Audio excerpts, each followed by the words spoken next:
भगवान की जय, गुरु पूर्णाकर भगवान की जय। ये प्रार्थना जब आप दिल से कहेंगे, देखिए प्रार्थनाएं क्यों नहीं सुनी जाती? प्रार्थनाएं इसलिए नहीं सुनी जाती कि आप दिल और अंदर से आप प्रार्थनाएं पढ़ते नहीं हैं। आप प्रार्थनाएं मन के अनुसार पढ़ते हैं। प्रार्थनाएं मन को जो अच्छा लगता है वो प्रार्थनाओं में शामिल कर लेते हैं। प्रार्थनाओं में क्या शामिल कर लेते हैं?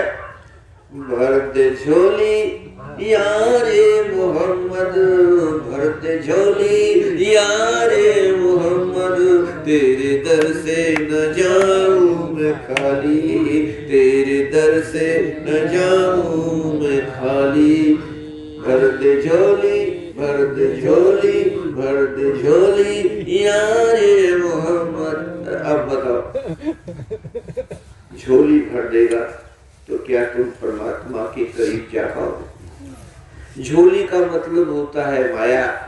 अगर आपके झोली में माया भर गई तो क्या तुम अपने प्रियतम के करीब जा सकोगे? तो झोली भर दे तो कहीं हम बोरी भर दे। तो सवाल ये है कि तुम्हारा मन ही नहीं भरेगा। जैसे वैकुंठ भैया कहते हैं, झोली भरेगा, फिर बोरी भरेगा, फिर ट्रक भर दो, फिर ट्रेन भर दो। ये मनुष्य की खोपड़ी है। एक दृष्टांत आता है कि एक बार एक भिक्षुक कहीं गया किसी से कुछ मांगने, तो वो एक बर्तन लिए था, तो वो जितने मांगता उतने वो खोपड़ी पर वो बर्तन खाली रहता। तो किसी ने कहा ऐसा करो कि तुम कुबेर के पास चले जाओ। कुबेर के पास, कुबेर के पास इतना धन है कि ये तुम्हारा बर्तन भर जाएगा, ये तुम्हारा बर्तन भर जाएगा। तो वो कुबेर के पास गए। आओ भैया बैठो। और वो कुबेर के पास गए और कुबेर ने उसमें जब उन्होंने अपनी प्रार्थना की कि ये कुबेर महाराज हमारा बर्तन भर दो, कुबेर भरने लगे। तो जब कुबेर भरना शुरू किए तो भरते भरते भरते कुबेर का सारा धन उसमें भर गया, लेकिन फिर भी वो खाली हो गए। तो कुबेर बड़े परेशान हो गए और उन्होंने अपने परमात्मा से पूछा कि प्रभु, आपने कहा था कि मैं कुबेर पति हूँ, मैं धन का पति हूँ, मेरे पास धन कभी कम न होगा, और मैं आज धन मेरा कम हो गया, ये बर्तन अब भी खाली है। तो कहें कुबेर जरा देखो ये बर्तन किस चीज का बना है। तो देखा गया कि वो किसी मनुष्य की खोपड़ी का बना।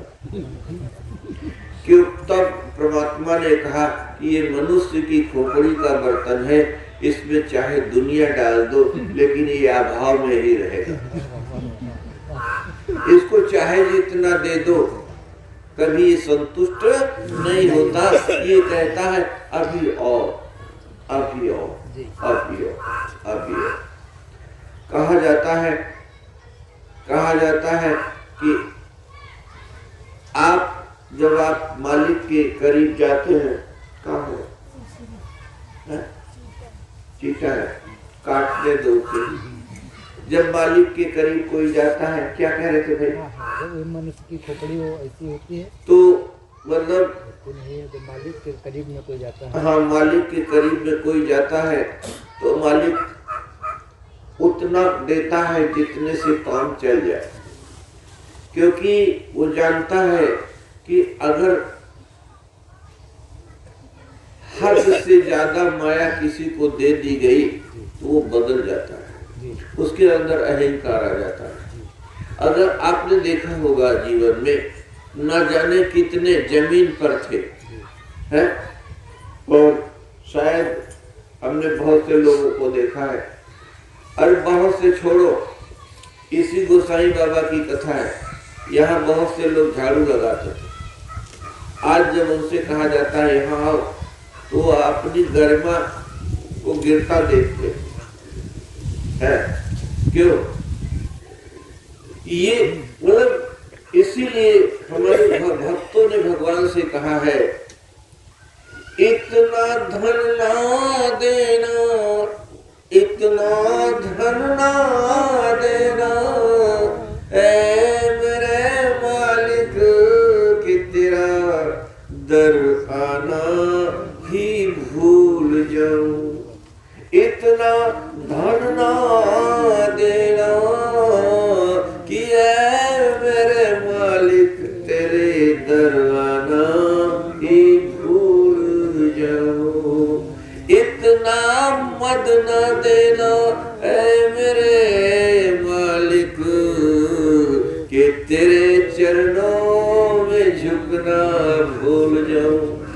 इतना मद न देना ऐ मेरे मालिक तेरे चरणों में झुकना भूल जाऊं। इतना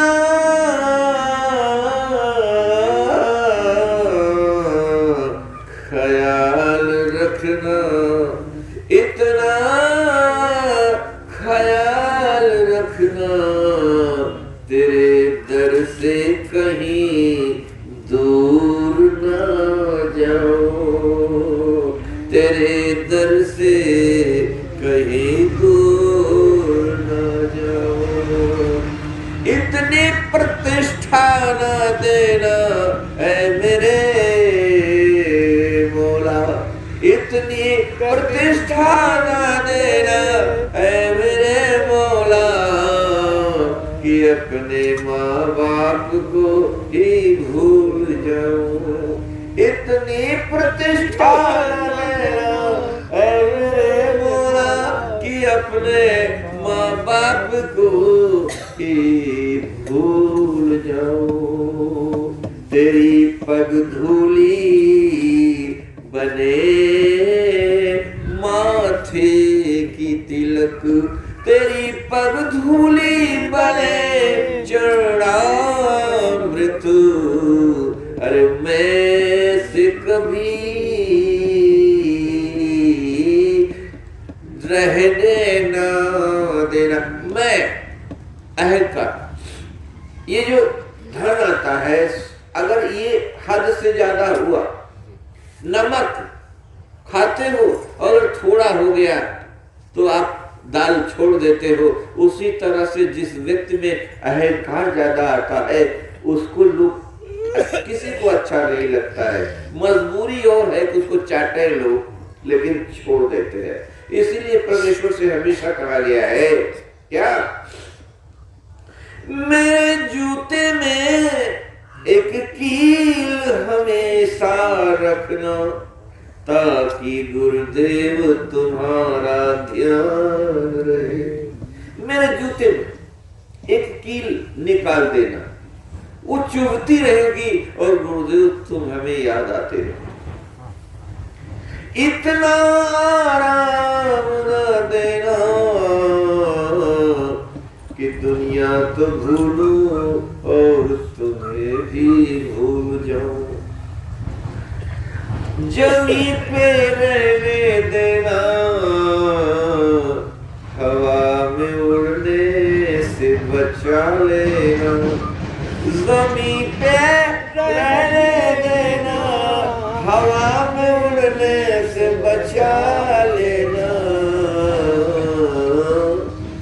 ऐसी हालत न देना कि गुरुदेव तुम्हें भूल जाओ। ऐसी हालत न आने देना कि गुरुदेव तुम्हें भूल जाओ। अपनी मंजिल अपना मकसद मिट्टी में मिला जाओ। अपनी मंजिल अपना मकसद मिट्टी में मिला जाओ। ऐसे हालात न देना, ऐसे हालात न देना। माया में ऐसा आकर्षण न हुए कि गुरुदेव तुम्हें भूल जाओ। गुरुदेव तुम्हें भूल जाओ। तेरे पद चिन्हों पे चल सकूं, तेरे पद चिन्हों पे चल सकूं, ऐसी दया से सदा मुकम्मल रखना। तेरी दया ऐसा मुकम्मल हो कि तेरे पद चिन्हों पे चल सकूं। ए मेरे गुरुदेव, मेरे मालिक, मेरे भगवन, मानव होने का, मानव होने का फल मिल सके, मानव होने का मकसद मिल सके। तू ही मंजिल बने मेरी और तू ही मकसद बने मेरा। तू ही मंजिल बने मेरी और तू ही बने मकसद। ऐसे हालात बना देना, ऐसे हालात बना देना, ऐसे हालात बना देना, ऐसे हालात बना देना, ऐसे हालात बना देना। जिन विकारों से तुझे ठुकराऊं, ऐसे विकार से बचा लेना। जिन विकारों से तुझे ठुकराऊं, ऐसे विकारों से बचा लेना। ऐ मेरे गुरुदेव, इतना धन न देना, इतना धन न देना, तुझे ही भूल जाऊं, तुझे भूल जाऊं, तुझे भूल जाऊं। ऐसे हालात न देना, ऐसे हालात बना देना, ऐसे हालात न देना। ऐ मेरे गुरुदेव, तो बात ये है कि परमात्मा को अगर महसूस करना है, परमात्मा की अनुभूति करना है, तो आपको कण कण में, कण कण को तवज्जो देना होगा। तवज्जो समझ रहे? मतलब प्रत्येक प्राणी को तवज्जो देना पड़ेगा। अगर आप ये समझेंगे कि मैं ज्यादा, ये कम, तो ये परमात्मा का अपमान होता है, ये गुरुदेव का अपमान होता है। ये लाइन है धूल धूसरित होने का, मिट्टी में मिल जाने का। कहा जाता है कि जो अपने मैं को मिट्टी में मिला देते हैं, वो परमात्मा के सबसे प्यारे हो जाते हैं। जो अपने मैं समझ रहे, अहंकार, अहंकार का डाउन अगर प्रतिशत है, तो आप वैसे वैसे परमात्मा का प्रेम आपके अंदर में बढ़ता चला जाएगा। जब आप परमेश्वर की प्रीति, जैसे दुनिया में आपने देखा होगा, जब कोई प्रेम कर लेता है तो न समाज की चिंता, न लोगों की चिंता, जमाना क्या कहेगा, लोग क्या कहेंगे, बोलो, सब भूल जाते हैं, भूल जाते हैं। क्यों? हमने तो मोहब्बत की है, हमने तो मोहब्बत की है, हम मोहब्बत को जानते हैं, कौन है, क्या है, क्यों है, इससे मेरा क्या लेना। हमें तो मोहब्बत। तो जब आप परमेश्वर की तरफ बढ़ेंगे तो परमेश्वर कहाँ है? सर्वव्यापक है, सर्वव्यापक है, कण कण में मौजूद है। इसीलिए कभी किसी को अपमान न कर, कभी किसी को तौहीन न समझना, किसी को छोटा न समझना, सभी से प्रेम करने की कोशिश करना, इसलिए कि ये मेरे परमात्मा का है। जैसे कभी कभी एक पिता की देखिए, पिता क्या महसूस करता है। पिता के अगर 4 बच्चे हैं और एक बच्चा पिता का स्नेही है, प्रेमी है, तो पिता से कहता है, पापा हमको मझला अच्छा नहीं लगता, पापा हमको छोटा अच्छा नहीं लगता। तो पापा कहता है, बेटे ठीक है अच्छा नहीं लगता, लेकिन मुझे देखो, मेरे लिए मेरा प्यार चाहते हो, मेरी खुशी चाहते हो, मेरा सुकून चाहते हो, तो बेटा तुम्हें आपस में मिलजुल के रहना है। पापा वो कुछ नहीं करता, पापा वो नालायक है, पापा वो बताए ऐसा है वैसा है। तो पापा क्या कहते हैं, बेटा मेरी जिंदगी जब तक है आप लोग एक साथ रहो, आप लोग प्यार से रहो।